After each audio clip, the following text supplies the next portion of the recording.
On va se donner un petit peu de baume au cœur parce que je vous disais, mine de rien, c'est le départ du Tour de France aujourd'hui du côté du Danemark avec le traditionnel contre-la-montre. Et on va en parler quelques instants avec Virgile Caillet qui est avec nous. Bonjour Virgile, bienvenue. Bonjour. Président de l'Union Sport et Cycle. Mais dites-moi, je tombe de l'armoire tous les ans en redécouvrant ce fait. Le Tour de France, vous nous le confirmez, c'est le 3e événement sportif au monde après les Jeux Olympiques et la Coupe du Monde. Vraiment, Virgile, vraiment? Oui, alors, oui, effectivement, c'est toujours un classement très officieux. Ce qu'il faut dire, c'est que c'est effectivement un événement qui est très largement diffusé partout dans le monde. Ça, c'est incontestable. Et ça représente plus de 3 milliards et demi de téléspectateurs en cumulé. Incroyable. Et puis 190 pays de diffusion. Donc c'est juste énorme, c'est un événement planétaire comme il en existe très peu. Après, je ne rentrerai pas dans le débat de premier, deuxième, troisième, peu importe. Ce qu'il faut voir, c'est que c'est l'image de la France qui est exportée dans 190 pays. Oui. Le business model aujourd'hui, c'est quoi finalement? Ce sont ces entreprises qui s'associent à l'événement, ce sont les villes qui postulent et qui participent, qui accueillent une étape. Comment ça tient la route financièrement aujourd'hui, le Tour de France, Virgile? Alors c'est une très bonne question. Le Tour de France est une affaire qui marche bien, figurez-vous. Et depuis de nombreuses années, alors ASO, Amaury Sport Organisation, qui en est l'organisateur, est toujours très prudent, très discret sur les chiffres. Néanmoins, on estime que le budget du Tour de France tourne autour de 180 millions d'euros. La plus grosse part revient aux droits télé.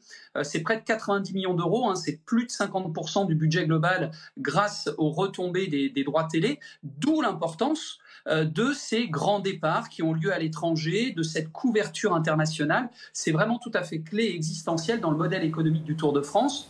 Ensuite, on retrouve assez naturellement toute la partie marketing, sponsoring. Oui. C'est à peu près 60 millions d'euros avec 42 marques qui sont associées au Tour de France. C'est 5 de plus que l'an dernier. Donc vous le voyez, toujours autant d'appétence pour cet événement qui va bien au-delà d'un événement sportif.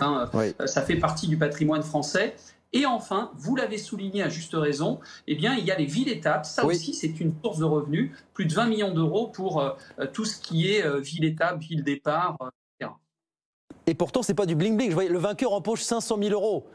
Malgré tout, Oui, ça véhicule toujours cette image de simplicité, Virgile. Voilà. Au total, sur l'ensemble de la grille, 500 000 pour le vainqueur. Ça n'a pas beaucoup bougé sur ces dernières années. Ouais. Il faut dire aussi que le Tour de France a connu 2 éditions, 2020-2021, qui n'étaient pas simples. Mais globalement, c'est un très bel outil rentable et une formidable vitrine de la France à l'international. Pour autant, est-ce qu'on va toujours pouvoir s'appuyer sur les audiences, alors qui restent bonnes du côté de France Télévisions, vous l'avez dit, mais comment est-ce qu'on va faire pour attirer de plus en plus de jeunes publics via la télévision ou ailleurs, finalement, faire venir de plus en plus de jeunes publics au vélo? Est-ce que l'image du vélo aussi, dans l'époque où nous vivons, n'est pas susceptible d'attirer de nouveaux publics, Virgile? Comment est-ce qu'on monétise tout ça dans les prochaines années, finalement? C'est une interrogation qu'on peut avoir. Néanmoins, on vit dans une période où il y a un vrai phénomène de société autour du vélo. L'utilisation du vélo dans son quotidien. Alors c'est plutôt la mobilité active, bien sûr, le vélo taf, mais néanmoins, ça donne une nouvelle perception du vélo, avec de plus en plus de gens, de quadras qui réutilisent le vélo de route. Donc on est avec une image qui est très préservée.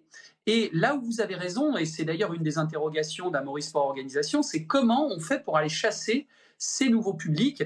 Eh bien, il y a des nouvelles technologies. On voit des partenaires arriver comme Waze qui vont permettre de suivre les routes du Tour. On voit des caméras embarquées. On voit sur Netflix prochainement la diffusion de ce qu'on appellerait... alors, ce n'est pas du reportage, c'est plutôt une série en quelque sorte sur le backstage, les coulisses du Tour de France. Ouais. Donc, on essaie vraiment de donner une image un petit peu plus nouvelle, un peu moderne, qui colle mieux aux aspirations des nouveaux publics qui suivent le sport à la télé. Et on y arrive, voilà. Et on est parti pour 3 semaines, je crois, de Tour de France, effectivement, pendant lesquelles on va pouvoir continuer. En tout cas, c'est un fondamental, c'est un incontournable à observer les beaux paysages à la télévision pour cette édition 2022 du Tour de France. C'est la 109e édition, ça s'élance tout à l'heure, comme on dit, du Danemark pour le traditionnel contre-la-montre. Merci Virgile, merci d'avoir été avec nous. Virgile Caillet, président de l'Union Sport et Cycle, avec nous sur BFM Business.